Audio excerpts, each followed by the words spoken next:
ഞാൻ മെയ്യിലാണ് ആദ്യം എൻ്റെ ജർമ്മൻ എക്സാം 4 മൊഡ്യൂളും എഴുതിയ സമയത്ത് ഇവിടെ വന്ന് അച്ഛൻ്റെ അടുത്ത് വന്ന് പ്രാർത്ഥിക്കുകയും കാശ് രൂപം വെച്ചും എക്സാം കയറണതിന് മുന്നേ വിശുദ്ധ തൈലം വെച്ച് നെറ്റിയിൽ കുരിശ് വരച്ചും ഒക്കെ ഒത്തിരി പ്രാർത്ഥിച്ചുകൊണ്ടായിരുന്നു കയറിയിട്ടുണ്ടായിരുന്നത്. എക്സാം നല്ല ഭംഗിയായിട്ട് എഴുതി. ഞാൻ ലിസണിങ് തോക്കുമെന്ന് പ്രതീക്ഷിച്ചത് ലിസണിങ് ആയിരുന്നു. പക്ഷെ ഞാൻ ജയിച്ചത് ലിസണിങ്ങിനായിരുന്നു. പകരം ഞാൻ തോറ്റത് റീഡിങ്ങിനായിരുന്നു. റീഡിങ് എന്നാൽ ഞാൻ ഒത്തിരി പ്രതീക്ഷയോടെ ആയിരുന്നു ഞാൻ ചെയ്തിട്ടുണ്ടായിരുന്നത്. അപ്പം തോറ്റ് കഴിഞ്ഞപ്പോൾ ഒത്തിരി വിഷമം ഉണ്ടായിരുന്നു. അപ്പോഴും ഞാൻ മാതാവിനോട് പറയാറുണ്ട്, സാരമില്ല, എനിക്ക് സഹിക്കാൻ പറ്റും, ഇനി ഞാൻ എക്സാം എഴുതും.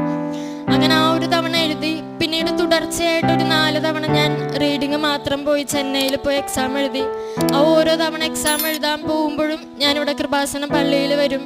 അച്ഛൻ്റെ അടുത്ത് വന്ന് പ്രാർത്ഥിക്കുമായിരുന്നു. പാസ്പോർട്ടും ഹോൾ ടിക്കറ്റും എല്ലാം വെച്ച് പ്രാർത്ഥിക്കുമായിരുന്നു.